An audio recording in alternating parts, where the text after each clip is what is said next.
IT को avoid करें। हमारे साथ अब बिग मार्केट वॉइसेस में दीपक शिनॉय जुड़े हैं, कैपिटल माइंड के फाउंडर और सीईओ हैं दीपक। उनसे बात करते हैं। Deepak ji, good afternoon.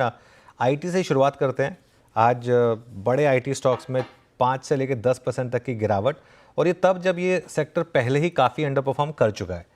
क्या ये जो एक रिस्क बन रहा है, आज सुबह अरविंद सैंगर से बात हो रही थी, वो कह रहे थे कि 1970s की US market, US economy, stagflation, उसका रिस्क ओपन हो रहा है वहाँ पर। अगर ऐसा हुआ तो क्या आईटी यहाँ से भी और डीरेट होगा? अनुसार सच बताऊं तो जो कुछ आईटी कंपनीज ऐसी भी है जहाँ पे उनकी अर्निंग्स ग्रोथ की बहुत बड़ी मतलब एस्टिमेट्स, बहुत बड़े एस्टिमेट्स थे। और उस अब जो ट्रम्प टैरिफ्स आए हैं और जो इसके बाद अनसर्टेनिटी आने वाली बिजनेसेस में, जो कि जैसे अगर कोई रिटेल कंपनी है, अगर वो अगर चीजें इंपोर्ट कर रही है और कल को अगर वो चीजें एक्सपेंसिव हो गई, वो इमीडिएटली तो रिप्लेस नहीं कर सकती। यूएस में कोई आज और कल में मैन्युफैक्चरिंग तो इतना सेटअप नहीं कर सकता है। तो उस टाइम पे उनकी जो उनका जो कॉस्ट होगा वो बढ़ जाएगा उनका, और जो उनके मार्जिन्स हैं कम हो जाएंगे, या फिर उनको अपने कॉस्ट बढ़ाने पड़ेंगे। कॉस्ट बढ़ाएं तो अगर जो कंज्यूमर्स हैं वो खरीदारी कम करेंगे तो बिजनेस कम होगा। तो इस हिसाब से जो नए प्रोजेक्ट्स जो आ सकते हैं, या फिर नॉर्मल तरीके में जो आते, वो शायद वो आईटी आउटसोर्सिंग में कॉन्ट्रैक्ट्स इंडियन कंपनीज को दिए जाते थे।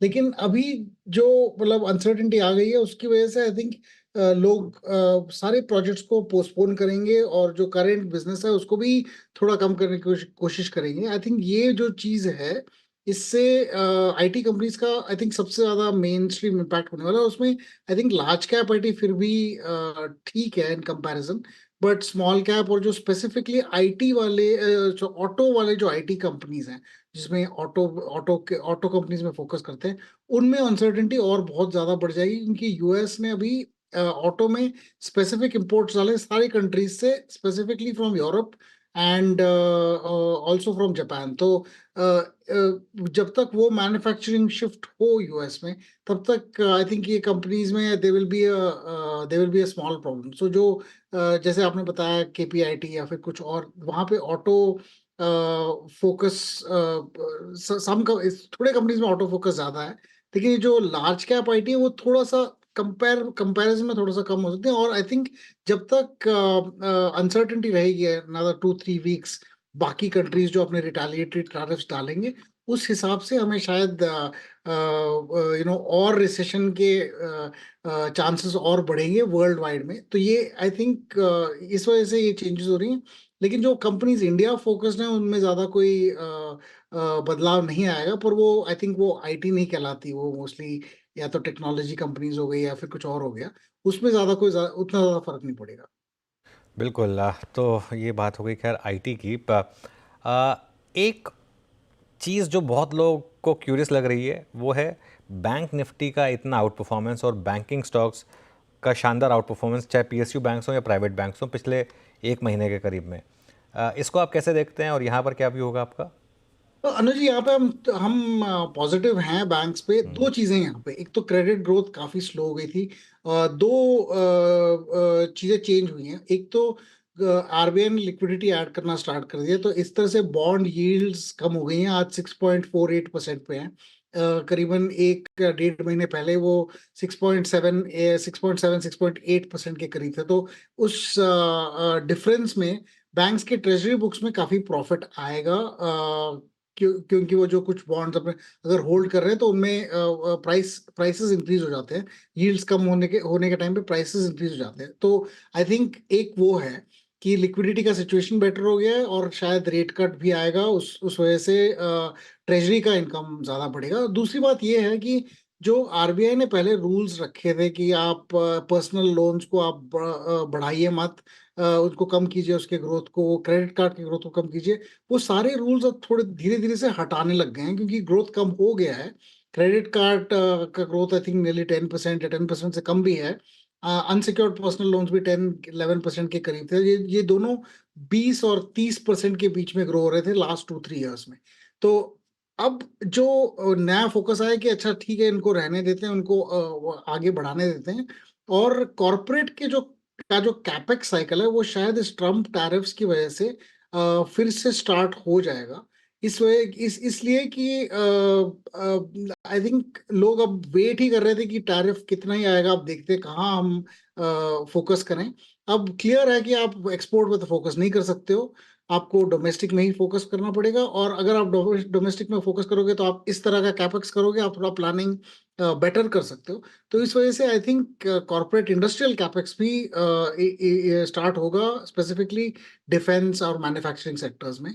तो ये दोनों, इन दोनों चीजों की वजह से, और बैंक्स की जो वैल्यूएशंस है relatively to the rest of the market काफी कम हो गए थे, तो उस वजह से I think private banks, specially large private banks, वहां पे थोड़ी सी मतलब थोड़ा सा हमने रिकवरी देखा है।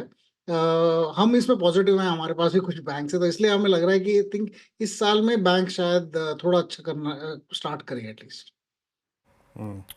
दीपक जी नमस्कार, वीरेंद्र बोल रहा हूँ। अभी आपने अपनी टिप्पणियों में कैपेक्स का जिक्र किया, उसके बाद आपके जिक्र में जिक्र था डिफेंस का, और डिफेंस बड़ी कमांडिंग पोजीशन में इस वक्त है। कुछ स्टेट रन पीएसयूज में अगर आप देखें बहुत अच्छा मूव आया। अभी पीएसयूज में क्या बाय, मतलब डिफेंस में क्या बाय किया आप लोगों ने इस प्राइस पे? हाँ, अभी आई थिंक डिफेंस में कुछ हमारे परचेजेस चल रहे हैं, लेकिन इसमें बोथ प्राइवेट है, पीएसयू में भी हैं। यहाँ पे एक चीज है कि आई थिंक जो ट्रम्प हमारे साथ डील करने वाले हैं उसमें वो शायद कुछ फोर्स ऐसा करेंगे कि इंडिया यूएस से कुछ डिफेंस के इक्विपमेंट्स खरीदें। लेकिन आई थिंक इंडिया का भी स्टांस क्लियर है कि देखिए, हम आप पे डिपेंड नहीं होना चाहते हैं, किसी और पे डिपेंड नहीं होना चाहते हैं हमारे डिफेंस पे, क्योंकि अमेरिका ने बहुत सारी चीजें ऐसी करी है जो किसी के हित में नहीं, हमारे हित में तो बिल्कुल नहीं है। और कभी अगर हमें हमें उनका परमिशन लेना पड़े कि क्या हम आपका जो डिफेंस इक्विपमेंट वो चला सकते हैं कि नहीं है, तो फिर आई थिंक फिर डिफेंस का फायदा क्या हुआ कि अगर आप किसी और कंट्री पर डिपेंड हो, आपका आपके डिफेंस का कोई मतलब फिर कोई मायने नहीं रखता। तो आई थिंक इंडिया एक्सेलरेट करेगी कि डिफेंस प्रोडक्शन और इंडिया में ही हो। इस वजह से मुझे लग रहा है कि नेक्स्ट 5-10 ईयर्स हमारी जो डिफेंस सेक्टर है यहाँ से कई गुना ज्यादा इंक्रीज होगी, और मार्केट से ज्यादा ही होगी, क्योंकि यहाँ पे हम सेकेंड लार्जेस्ट हमारा एक्सपेंस है डिफेंस। आप पहले हम इंटरेस्ट पे करते हैं, जो हमने सारे लोन दिए हुए हैं गवर्नमेंट वो पे करता है। उसके बाद 5 लाख करोड़ के करीब हमारा डिफेंस एक्सपेंडिचर है। उसमें से अराउंड 1.5 लाख करोड़ हमारा कैपेक्स वाला एक्सपेंडिचर है, और कैपिटल एक्सपेंडिचर है उसमें डिफेंस में। और ये करीबन 90% पहले जाया करता था फॉरेन इक्विपमेंट में। अब उन्होंने उसको शिफ्ट करके 2-3 सालों से उन्होंने बोला है कि अब ज्यादा से ज्यादा इंडियन इक्विपमेंट खरीदेंगे जो इंडिया में बनाया जाए। तो आई थिंक इस वजह से डिफेंस सेक्टर में having a position is good, मतलब पोजीशन बनाए रखे। लेकिन कुछ कंपनीज ऐसी भी हैं बहुत एक्सपेंसिव हैं, कुछ कंपनीज ऐसी हैं जो शायद उनको ऑर्डर ना मिले। तो थोड़ा सा जांच करके देखना पड़ेगा हमें। शिप बिल्डिंग में बहुत I think that will be a big beneficiary. और कुछ और कंपनीज हैं जो ड्रोन्स वगैरह बनाती हैं, इसमें हमारे थोड़े थोड़े से इंटरेस्ट हैं।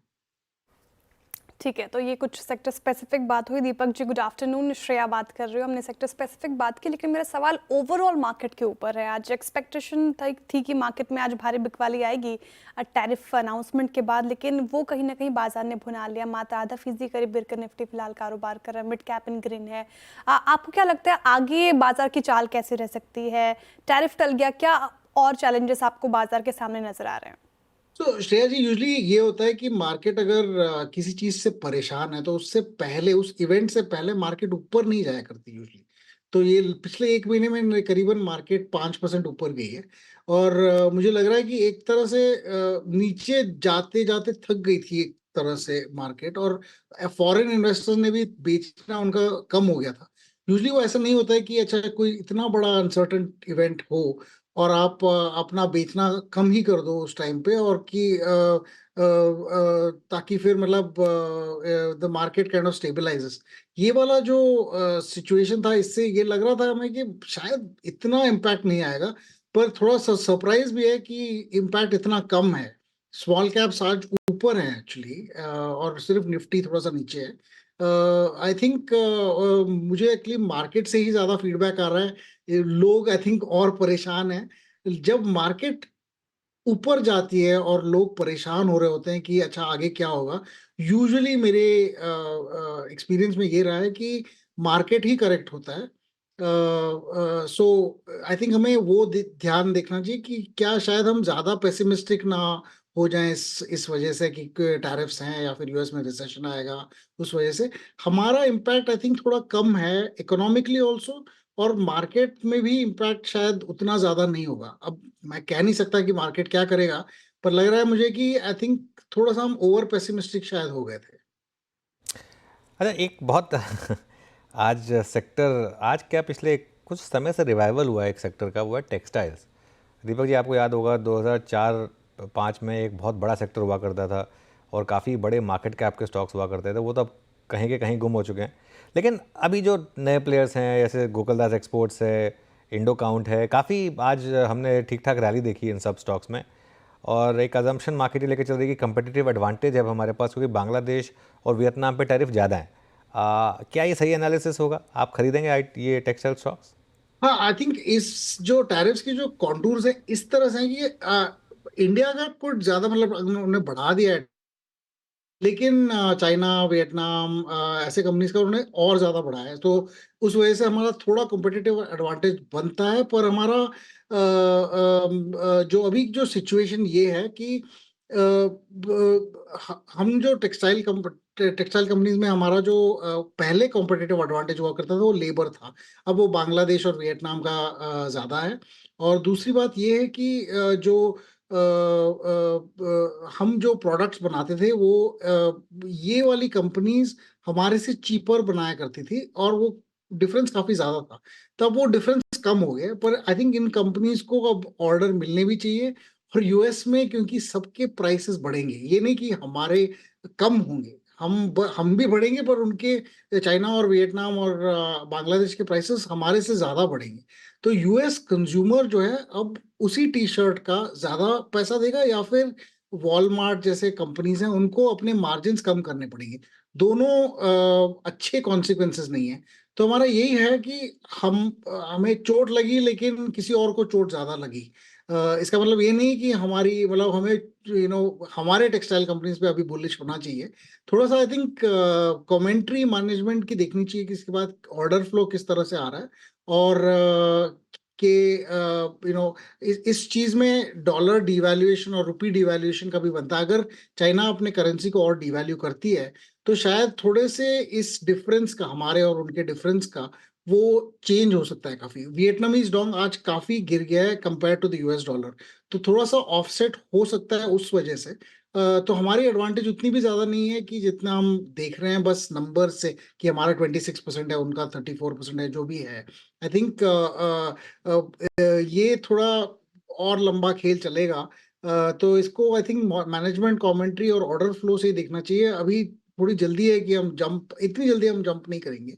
थोड़ा सा अभी और वेट करके देखेंगे कि क्या, व्हाट विल दे से in the results. Okay Deepak ji, बहुत बहुत शुक्रिया, आप इस कार्यक्रम में शामिल हुए और सभी इंडस्ट्रीज पे, सेक्टर्स पे और आज के इस डेवलपमेंट पे अपनी राय रखी, आपने बहुत बहुत शुक्रिया। निफ्टी को देखते हैं।